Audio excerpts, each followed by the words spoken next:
I'm Marian Ellis, 68 years old, and on a gray Friday afternoon in early September, I stood on my own front porch with my suitcase still in hand. I hadn't been expected home until Sunday, but a grounded flight had shifted everything. The lace curtain over the kitchen window stirred in the breeze and carried with it voices from inside. Voices I knew as well as my own, my son Daniel and his wife Lacey. I took one step closer, intending to knock and surprise them. But then I heard her say, clearly, almost gently, "I've already started putting the drops in her drinks." The words settled into me like cold water. I straightened my back, kept my breathing even, and reached for my key before I go any further. Let me know where you're listening from in the comments, and be sure to like and subscribe if you've ever had to smile through something you couldn't yet speak aloud. I was born in a small Ohio town where most neighbors knew your grandparents before they knew you. My parents ran a hardware store on Main Street and believed in the quiet sort of honesty that didn't need to be announced. My childhood was simple, steady, built on early mornings, stocking shelves after school, and Sunday dinners that always ended with coffee and pie. Robert and I met in our 20s, married soon after, and spent 4 decades running our own little shop while raising Daniel. Our life wasn't rich by the world's standards, but we never went without. And we taught our son that hard work and trust were worth more than the kind of money you bragged about after Robert passed 2 years ago. The house felt different too, big and too quiet. Daniel and Lacey offered to help when I needed it, and I believed them. They had a tidy home across town and busy careers. So when their kitchen renovation began, it seemed natural to let them stay here for a while. I pictured evenings where we'd share a meal, watch the news, and maybe talk about the garden Robert had loved. I wanted that sense of family to fill the empty spaces again, but standing there on the porch, hearing my daughter-in-law's voice speak so casually about putting something in my drinks, I knew those empty spaces might be filled with something else entirely. I turned the key in the lock and opened the door with a smile, as if I'd heard nothing. The air inside was warm, carrying the scent of roasting chicken and rosemary. Lacey greeted me with open arms. Daniel muttered about the weather. I set my suitcase by the stairs, my voice calm as I said, "The airline changed my flight, thought I'd surprise you." Her hug lingered just a bit too long, her perfume clean and crisp against my cheek. I thanked her when she offered me a glass of warm milk and took a small sip. It tasted faintly of flowers, not unpleasant, but not quite right either. I smiled politely, sat down at the table, and asked about their week, while Daniel's answers were short. Lacey's questions came wrapped in sweetness that felt more like study than conversation. I kept my voice even, my hands steady, every detail of that moment settling into my mind, because I knew this was only the beginning. And by the time the sun set that evening, I also knew I wouldn't be the only one keeping track of what happened next. Lacey stayed close that first evening, moving between the kitchen and dining room like she had a plan for every step. Daniel lingered by the fridge, flipping a cabinet door open and closed without saying much. When the chicken came out of the oven, she set a plate in front of me and poured a glass of milk without asking. The warmth of the glass was unusual, the faint floral taste almost hidden under the richness of the meal. I sipped slowly, meeting her eyes just long enough to acknowledge her effort before setting the glass back down. We kept the conversation light, the kind you might have when there's company, even though it was just the 3 of us. She asked about my trip, and I answered in short, even phrases. Daniel kept quiet, watching the table more than me. Halfway through the meal, I paused mid-sentence and let my brow furrow, as if I'd forgotten what I was about to say. The smallest flicker passed between them, the kind you'd miss if you weren't looking for it. I went back to my plate without comment. Later that night, after the dishes were done, Lacey appeared in the living room with a tray of tea and cookies. She set it on the coffee table, telling me I should get some rest after traveling. I thanked her, left the tea untouched, and let the house grow quiet around me. When I was sure they'd gone upstairs, I took the cup to the mantel and left it there. Sitting in the stillness, I could hear the hum of the refrigerator and the faint creak of floorboards in the hall. By morning, Daniel had already left. Lacey stayed behind, moving with an air of helpfulness that was almost too precise. She offered to handle the groceries from now on, saying it would make things easier. I smiled and told her that was kind, then watched her step outside to take a phone call. While she was gone, I walked to the cabinet near the pantry and reached under the felt lining of the top drawer. My fingers closed around the small recorder I'd kept from the days Robert and I ran the business. Dust clung to its edges, but it powered on without hesitation. When she came back inside, I asked if I'd taken my morning pills yet. She said yes, just half an hour ago. I nodded as if that settled it, letting my gaze drift toward the window like my thoughts had wandered. That afternoon, I set my phone on the hall table with a fake calendar alert for a neurology appointment. 20 minutes later, while I stood on the porch watering plants, the alert vanished from the screen. The phone was exactly where I'd left it, but the change told me what I needed to know. At dinner, I mentioned that the cat had been hiding all day, even though we hadn't had one for over a year. Daniel blinked, hesitated, and changed the subject. Lacey passed the salt when I called her by another name, her expression steady, but her eyes sharper for a moment. That night, I settled into my armchair with the recorder hidden beneath the cushion. I let my breathing slow, my head tilt, as if I'd dozed off in front of the television. Their voices were low at first, then clearer. Daniel said I was slipping. Lacey replied it was happening faster than she'd expected, and that the doctor would back them up if they got the paperwork ready. I didn't move, letting every word soak into the recorder. When they left the room, I labeled the file Day 1 and tucked it into a manila envelope I'd prepared in my office closet. The rest of the week followed a rhythm. I let my hands shake slightly when I made coffee, left the fridge door open longer than necessary, and wandered into the garden to talk softly to the rose bushes. They seemed reassured by what they saw, their conversations taking on a confidence that hadn't been there before. I added to my collection of notes, some real, some staged, slipping each one into an envelope marked with the date. The shoebox in my sewing room began to fill. One morning, while Lacey thought I was napping, her voice drifted in from the sunroom. She was talking to someone about a document waiting for a physician's signature, something to do with capacity and pre-approval. I stayed out of sight, humming faintly as I moved toward the kitchen. That afternoon, with the house quiet, I backed up the week's recordings onto a USB drive and taped the small recorder to its side. Everything had its place now, hidden where they'd never look. That evening over dinner, she asked if I was feeling all right. I told her the days had started to blend together. She seemed satisfied with that answer, suggesting gently that we talk soon about simplifying some of my affairs. I nodded, my expression mild, my voice steady. Hours later in the dark, I slipped into the kitchen and noticed Daniel's laptop charging on the dining table. The screen showed an insurance company's website, and behind it a document labeled Guardianship Draft. The next morning, I fumbled with the toast, dropped the butter, and accepted another smoothie from Lacey. The recorder was hidden under the base of the flower vase on the table, capturing her calm, measured tone as she steered the conversation toward the benefits of having help around the house. By the end of the day, I sat in my reading chair with the shoebox of envelopes beside me, the light outside fading into evening. My hands rested quietly in my lap, but my mind stayed fixed on what came next. The days began to move faster after that. Each morning brought a new chance to confirm what I already suspected each night, another recording to store away. And by the time the weekend arrived, I was ready for the next step, finding someone outside these walls who would believe me without having to be convinced. By Monday morning, the shoebox in my sewing room was heavier than it had been in years. Each envelope inside carried something: notes, overheard phrases, printed copies of emails Daniel had left on the family printer. I lined them up in date order, sealing each one before adding it to the collection.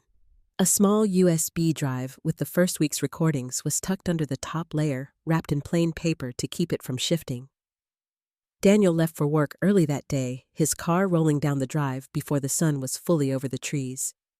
Lacey lingered, tidying the kitchen with a precision that left nothing out of place. She asked if I needed her to run any errands. I told her I was fine, just planning to spend some time in the garden.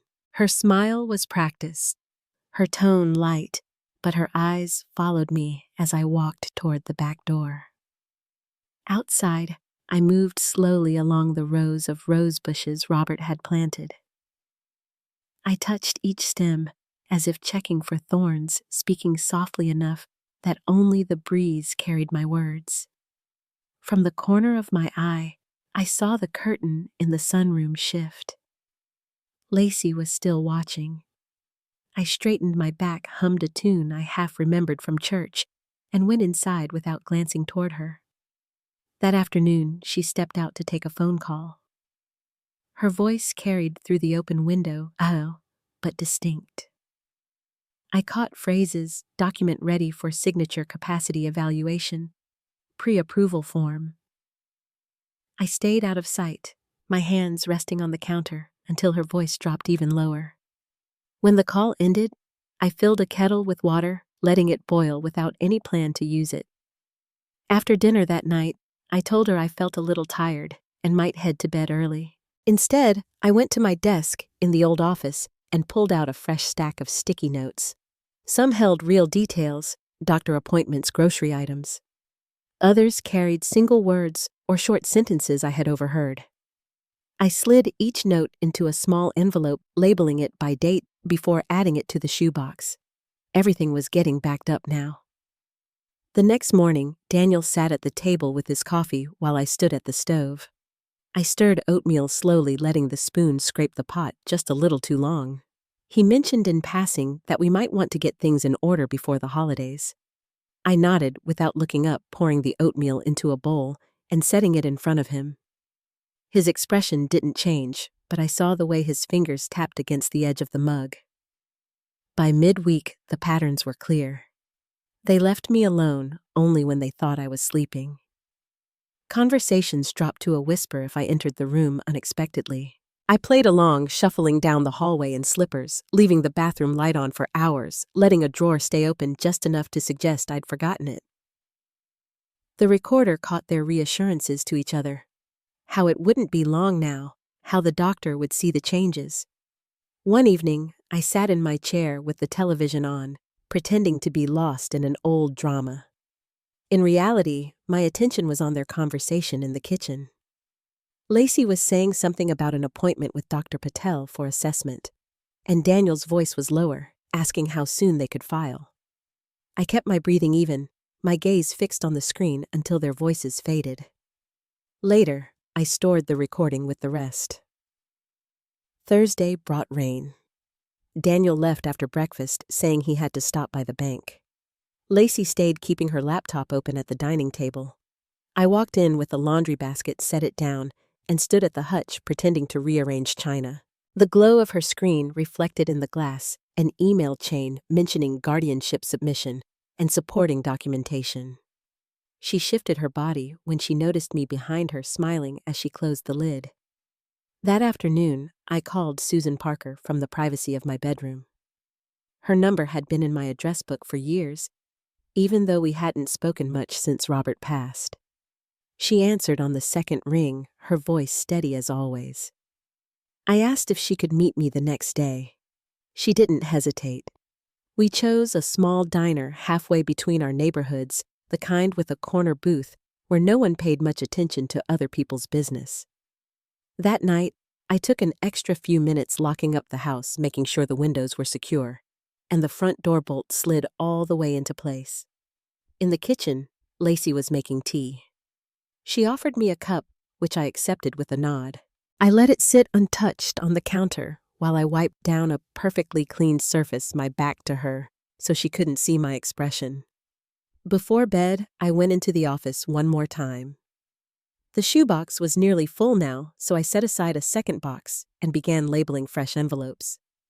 I slipped the backup USB drive into a side pocket of my tote bag, along with a small folder of printed documents I planned to give Susan. By the time I turned off the light, the house was quiet, except for the hum of the refrigerator and the faint sound of rain against the windows.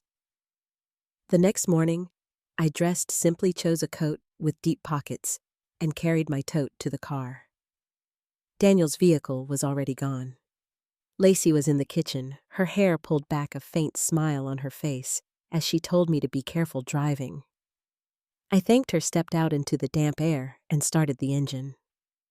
By the time I reached the diner, Susan was already seated in the booth. She rose to greet me. Her handshake, firm, her eyes searching mine. I slid into the seat across from her, set the tote on the bench beside me, and ordered coffee when the waitress came by. Susan leaned forward slightly. "Tell me everything," she said.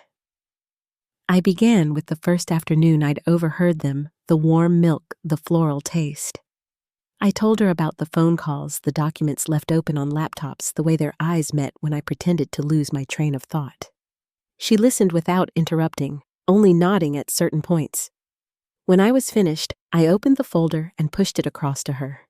Inside were printed copies of emails Daniel had sent to an advisor I had never authorized, notes about strategic asset control, and a list of upcoming appointments I had not scheduled. I handed her the USB drive next. She placed it in her briefcase without comment, then looked at me with quiet resolve. "We'll take this one step at a time," she said, "but you can't let them know you've spoken to me yet." I agreed, finishing my coffee before sliding out of the booth. Outside, the sky was overcast, the air cool enough to make me pull my coat tighter. I walked to my car, knowing that whatever came next would require as much patience as it would proof. Back at the house, Lacey greeted me with a light question about my errands. I answered simply, hanging my coat in the hall. Daniel came in a short while later, carrying a folder under his arm. He didn't open it, but I noticed he kept it within reach for the rest of the evening. As we sat down to dinner, I could feel the quiet weight of it in the room. And by the time I went to bed that night, I knew the next step would not be mine alone. The next morning was cool enough that I took my coffee out to the back porch. Daniel was already there, sitting in Robert's old chair, with his hands wrapped around a mug that had long gone cold. He didn't look up when I slid the door open, just gave a small nod as I settled into the seat across from him. The air was still broken only by the sound of leaves shifting high in the maple. "Your father used to sit here every morning," I said after a while, keeping my tone even. "He liked watching the birds more than the news." Daniel's jaw tightened, but he kept his eyes on the yard. I told him Robert had always thought he'd take over the garden someday, that he said Daniel had the hands for it, quiet strength he'd called it. Daniel let out a breath that wasn't quite a laugh. "He always had something to say about what I wasn't," he murmured. "Never what I was." I stayed silent, letting him choose whether to go on. He shifted in his chair, ran a hand through his hair. "He thought you were the smart one, the organized one. I was the one who forgot things, lost track. When I dropped out of business school, he didn't yell. Just looked disappointed. That was worse." His words hung in the air, the kind that don't need a quick reply. I told him Robert worried about him more than anyone, that maybe pushing was his way of hoping Daniel would prove him wrong. Daniel looked away toward the trees. "When he died, you handled everything, the house, the funeral, the finances." "No one asked me to do anything. I felt like a guest at my own father's service." The weight in his voice was years old, but it still pressed between us. I rested my hand lightly on his. "You were grieving in a way none of us understood," I said. "And maybe you still are." He nodded slightly, but the space between us felt fragile, as if any wrong word might break it. We sat like that for a few more minutes before I stood and pressed a kiss to his temple. Inside my bedroom, I wrote down every word he'd said, folding the page neatly before adding it to the growing stack of notes. Understanding his hurt didn't mean forgetting what he and Lacey were planning. It just meant I knew more about the ground they were standing on. It was just after 7 when I called Susan. She answered on the second ring, and I asked if she could meet me again soon. We chose the same diner as before. I arrived early and slid into the corner booth, the tote bag on the seat beside me. Susan came in a few minutes later, her navy blazer neat, her hair pulled back in the same style she'd worn when we first met years ago. After the waitress poured our coffee, I pushed a new folder across to her. Inside were photocopies of Daniel's recent emails to an advisor, this time about revisiting guardianship options and consolidating accounts. I handed her a sealed vial as well, the leftover smoothie base from Lacey's blender poured into a sterile container I'd picked up at the pharmacy. Susan glanced at it, her brow tightening, and said she would have it tested discreetly. She looked up from the paperwork, her tone steady. "Marion, you can't stay there much longer without legal protection in place. If they're moving toward guardianship, they'll act fast once they feel you're ready to sign something." I told her I'd already hidden backup copies of every file in places they'd never think to check. I'd also removed my medical proxy documents from the kitchen drawer and placed them in my bank's safe deposit box. Her hand rested on mine for a moment. "Then, you're ahead of them. But now you need to decide what your next move is before they make theirs." We left the diner with a quiet hug. She took the evidence with her, and I drove home with the list I'd written months earlier running through my mind: bank contact, attorney's name, asset file location, and one line at the bottom. If anything happens to me, suddenly, none of this was an accident. The house was empty when I returned. Daniel's car was gone, and Lacey was upstairs. I used the time to unlock the drawer under the bookshelf in my study. Inside was a black pouch holding the original trust documents Robert and I had signed before he passed. Beneath it was a revised version from 6 months ago, notarized quietly by a traveling notary Susan had recommended, which bypassed Daniel entirely. Next to it was the real power of attorney naming Cheryl Kim Roberts, long-trusted financial advisor, as the only one with legal authority, if needed. I took the documents to my tote bag, covering them with a folded scarf. That afternoon, I met Cheryl in her office, a calm space above the bakery where Robert and I used to buy bread on Saturdays. She reviewed each paper carefully, confirming that everything remained secure and unchanged. Brendan's name was nowhere in the records. Before I left, I handed her a smaller USB drive with select audio clips and photos to be stored off-site, along with Susan's notarized affidavit outlining the timeline. By the time I returned home, Daniel's car was back. Lacey was in the kitchen, humming as she chopped herbs. The scent of garlic and rosemary filled the room. Over dinner, Daniel mentioned consolidating household accounts, saying it casually as if it were a passing thought. I smiled, excused myself to the sink, and let the water run over my hands while I listened to the sound of their voices in the next room. The following morning, I decided it was time to make my act even more convincing. I put on my thick cardigan backward, left my hair tangled, and walked into the living room holding a spatula in one hand and my purse in the other. Lacey looked up from her laptop. "Need help with something?" she asked, her tone that same careful sweetness she used with her patients. I glanced at the spatula and said I was looking for my toothbrush before wandering out again. In the backyard, I stood over a fake orchid Robert had once bought me as a joke, speaking to it for several minutes before staring at the neighbor's fence as if I'd forgotten why I was there. That evening, I let soup burn on the stove, the smell drifting through the house. Daniel came downstairs, his voice sharp, asking what was going on. I told him I thought the dog was barking, though we hadn't had a dog in decades. Their frustration was starting to show in clipped tones in the way they watched me a little too closely, and I knew that soon they'd be ready to take the next step. By Saturday morning, the strain in the house had a different weight to it. Daniel was quieter than usual, glancing toward Lacey more often, as though waiting for her to confirm his next move. Over breakfast, she set a smoothie in front of me without asking. I thanked her, took a sip, and placed the glass down. As soon as they stepped out to the garage, I poured the rest into the fern by the window, and rinsed the cup. The recorder in my cardigan pocket was already running when Daniel came back inside. His voice carried from the kitchen as he asked about timing whether the doctor had responded. Lacey said she would follow up and added that I still thought she was doing me a favor with the drinks. I kept my back to them, flipping through the mail at the counter, the device catching every word. That evening, I made a small show of searching for my high school yearbook, telling Daniel I needed it for a dentist appointment. He frowned and suggested I rest. I told him I worried I'd forget my name if I didn't hold on to old memories. His gaze lingered for a moment before he sat down in the living room. Before bedtime, I sat on the edge of my bed, speaking softly enough that I knew my voice would carry just past the doorway. I called out the names of nurses from Robert's illness, then slipped in Lacey's name among them.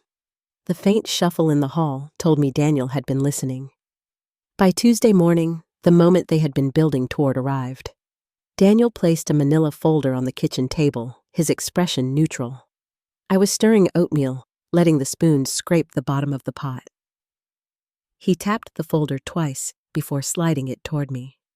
I glanced at it but didn't open it right away. He poured himself coffee and stayed behind me as if expecting me to sign without a word. I carried it upstairs, letting my hands tremble slightly on the banister. Behind my closed door, I sat on the bed and slipped on my reading glasses. Inside were several documents, a durable power of attorney, a financial guardianship request, all with highlighted sections for my signature. 2 bore Lacey's name on the witness line. A sticky note in Daniel's handwriting read, "Get Mom's signature. By this week lawyer needs it for final filing." I pulled out my phone, photographing each page before sliding the stack into a brown envelope I'd hidden in my nightstand. Then I tucked it into the false bottom of my old jewelry box, the one Daniel assumed was empty since I'd stopped wearing rings. That afternoon, I called Susan from the pharmacy parking lot. She told me to meet her at her office after hours. The blinds were already drawn when I arrived, her desk lamp casting a warm circle of light. I handed her the envelope and showed her the photographs. She read each page carefully, her jaw tightening as she flipped from one to the next. "If you'd sign these," she said, "they could move all assets, make medical decisions, even sell your home. No court hearing, no appeal." I slid a small flash drive across the desk, holding the most recent audio clips. She added it to a larger file and locked it away before pulling a slim folder from her drawer. The label read, "Emergency Contingency." "This is in your name," she explained. "It's already filled in. We'll be ready to act if they push." We agreed she would file a preliminary notice with the state's Elder Protective Services the next morning. The evidence would be logged under suspected financial coercion and undue influence. When I returned home, Lacey was in the kitchen. "Did you get everything you needed?" she asked. I told her I had. Daniel looked at me across the table that night, asking if I'd thought about the paperwork. I said I'd like to hold on to it for a few days. His voice was smooth, almost casual, as he said that was fine. That night, I locked my bedroom door and placed the original documents under my mattress. Sleep came slowly, not from fear, but from the awareness of how close they'd come to erasing me in a single afternoon. I wasn't going to give them another chance. At dawn, I packed the manila folder and another flash drive into my leather tote. Susan was waiting with a thermos of coffee when I arrived. She began uploading the scanned pages, audio files, and photographs to the state's secure portal. When the submission was complete, she printed a confirmation receipt and handed me a copy. From there, I drove to see my financial advisor, Mark Kavanaugh, who had worked with Robert and me for over a decade. I told him it was time to activate the secondary trust account and finalize the beneficiary changes we had discussed months ago. He brought up the forms, and by noon, everything was signed and notarized. The estate now rested in a revocable trust managed by Mark and an independent trustee with no authority given to Daniel or Lacey. Before I left his office, Mark confirmed that large withdrawals remained frozen without my approval. I also handed him a smaller packet, selected recordings, and a copy of Susan's affidavit to store in his off-site file. He agreed without hesitation. Back at Susan's, she had a courier prepare a sealed envelope addressed to Daniel and Lacey. Inside was a formal cease and desist notice stating that the household was now under state oversight, and any continued pursuit of guardianship could be considered legal harassment. She also handed me another sealed envelope, this one unmarked. This, she said, is for them to find. That evening, I placed it squarely on the mantel in the living room. Inside was a notarized affidavit detailing every suspicious event from the past 3 months, backed by timestamps, recordings, and signatures. It looked ordinary, but it was the kind of ordinary that changed things once opened. I kept my routine for the next 2 days, moving slowly, letting them guide me to the table, pretending to forget simple things. I wanted them to believe the moment was near, the moment they could act. On the third night, I heard Lacey in the laundry room speaking low into her phone about expedited processing and cooperation within the week.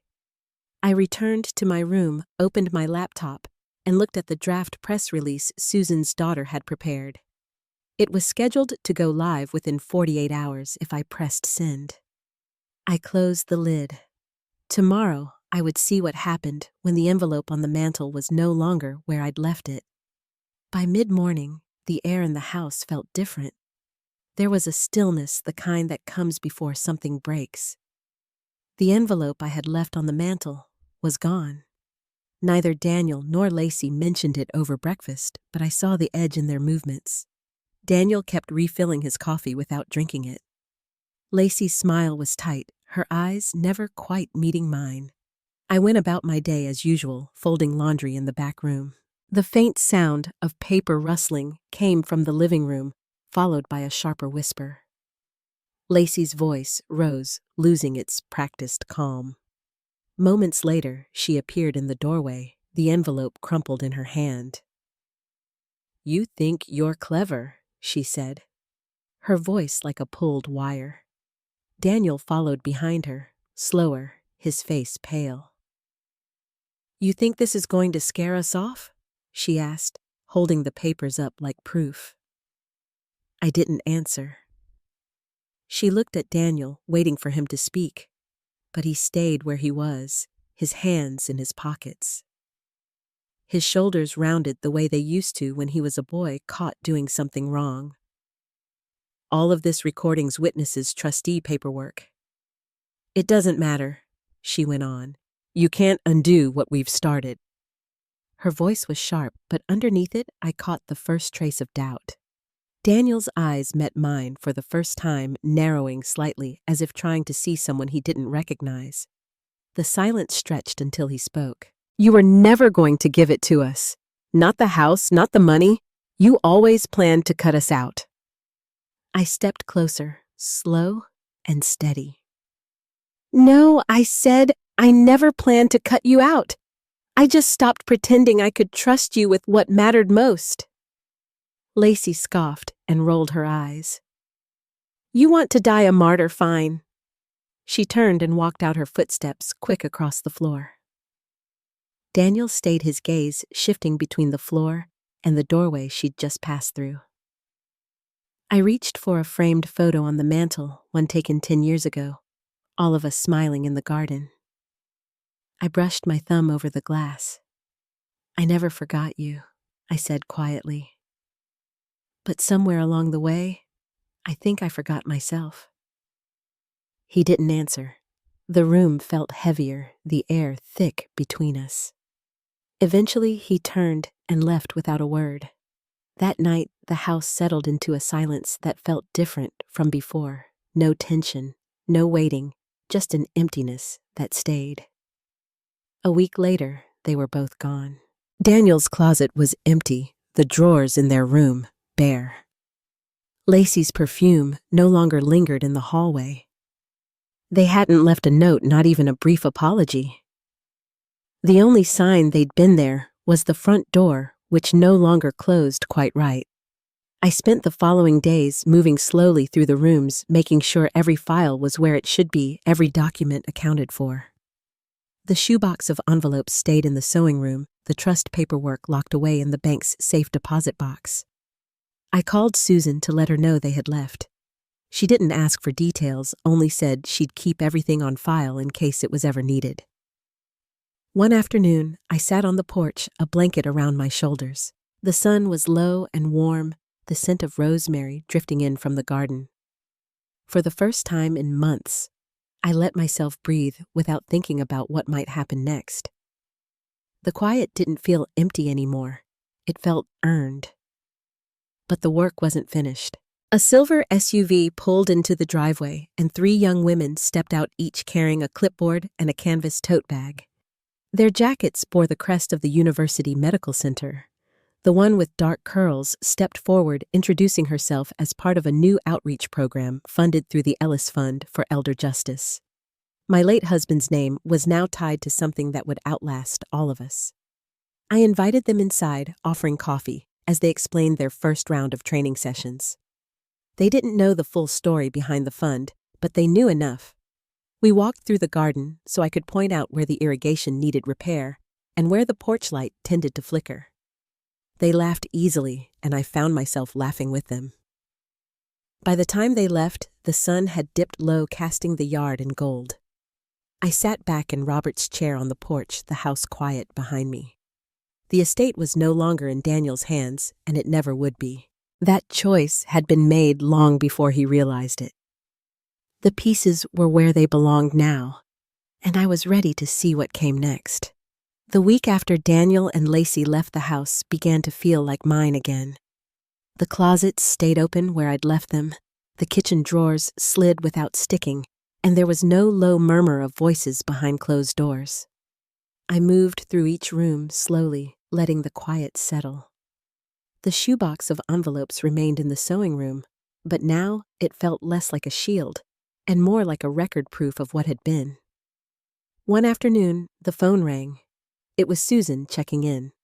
She told me the state had logged the case and that all evidence was secure. If Daniel or Lacey attempted contact about finances or guardianship, it would be documented. I thanked her, and we spoke briefly about the Ellis Fund's outreach program. She said the team was already preparing for their first training session.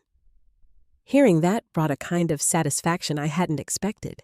2 days later, Mark called from his office. He confirmed that all asset transfers had been finalized and the trust was active under the terms we'd set. "You're fully insulated now," he said. "There's nothing they can touch." His words were calm, professional, but I could hear the reassurance behind them. That Friday, the outreach team returned to drop off materials for their sessions. We carried folding chairs into the living room, moving the coffee table to one side. The young woman with dark curls asked about the framed photos on the mantel. I told her the names and years the way you would to someone who's never met your family but wants to understand. She didn't press, and I didn't offer more. Later, I stood at the kitchen counter organizing the last of the paperwork into labeled folders. Everything had a place: legal documents in the safe deposit box, copies with Susan, financial records with Mark. For the first time in months, I didn't need to keep anything hidden in plain sight. That evening, as the light faded, I stepped out to the garden. The rosemary brushed against my hand, releasing its scent into the cool air. I thought of Robert, of how he'd planned this space for years before we planted the first bed. The quiet was different now, not the guarded stillness of waiting, but a space ready for whatever came next. On Sunday morning, I found an envelope in the mailbox with no return address. Inside was a single sheet of paper folded once. Daniel's handwriting filled the page. The words were few. I didn't know how far it had gone. "I'm sorry for my part in it." There was no mention of Lacey, no request for anything, just a signature at the bottom. I read it twice before placing it in the shoebox behind the oldest envelopes. The following day, I met Susan for coffee at the diner. She slid a copy of the state's formal closure notice across the table. "They're flagged," she said. "If anything happens again, it goes straight to investigation." I folded the paper carefully and put it in my bag. We spoke for a while about the fund's upcoming events, and she suggested I come to one of the sessions. I told her I'd think about it. When I came home, the late afternoon sun was spilling across the living room floor. I stood in the doorway for a moment, looking at the mantel. The space where the warning envelope had once sat was empty now, but its absence carried its own weight. The walls held no secrets anymore, and the air felt lighter for it. The next morning, I opened the windows wide. The breeze moved through the house easily without catching on anything. In the kitchen, I brewed coffee and set out a single mug. There was no one else to serve, no one to watch my hands or weigh my words. The day was mine, and so was everything in it. And though the worst had passed, I knew the final step was still ahead, one that would close this chapter for good. The last step came in a small, ordinary way. I sat at the kitchen table with Daniel's note beside my coffee and a blank card in front of me. His apology was brief without excuses. I wrote back, just as simply told him I'd listen when he was ready to speak honestly with Susan present, and that there would be no conversation about money or control. I signed my name, sealed the card, and walked it to the mailbox. The air felt cool and clean, like a room finally aired out. 2 days later, the outreach team arrived for their first training session. We set out folding chairs in the living room and placed a pitcher of water on the old cedar chest. The sun came through the windows in soft bands, catching the dust in the air. I welcomed them, then took a seat in the back and let the young women lead.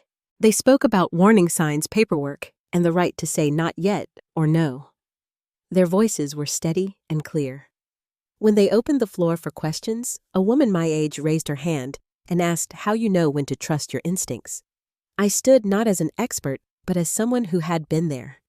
I told her that sometimes instinct doesn't shout. It taps your shoulder and waits for you to turn. I kept it simple. Keep a record secure. Your documents tell one trustworthy person, and don't sign anything because someone is impatient. The room was quiet, in a respectful way, and that was enough. After the session, Susan stayed behind to stack chairs. We carried them to the hallway and paused at the mantel. The warning envelope was long gone, but its absence felt like a promise kept. She squeezed my hand and said, "You did what you needed to do." I nodded. There wasn't much more to say. The house had a different kind of quiet now. No tension, just space. That evening, I walked the garden paths Robert planned years ago. The rosemary brushed my skirt, and a late hummingbird tested the feeder by the porch. I thought about the life we built, about the way dignity is made of small choices, what you sign, what you refuse, what you protect. The Ellis Fund would cover the porch light repair and the irrigation line next month, the first tiny things in a longer list. It felt right that the home that held my worst days also held the start of someone else's better ones. A week passed. Daniel wrote again, longer this time. He said he'd meet with Susan and keep his distance until then.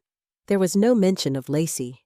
I placed the letter with the others not as evidence, but as a record of a door left open a careful inch. I didn't know what he would choose next, but I knew what I would: kindness with a lock on the handle, patience with boundaries that didn't move. If there's anything I carry forward, it's this. Justice is sometimes a whisper. You hold steady, not a hammer you swing.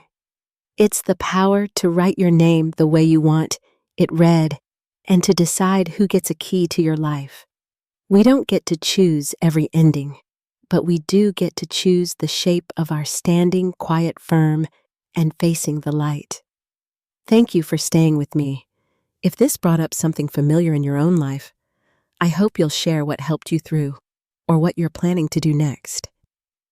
And if you'd like to hear more stories about holding your ground with grace, you're welcome to stay.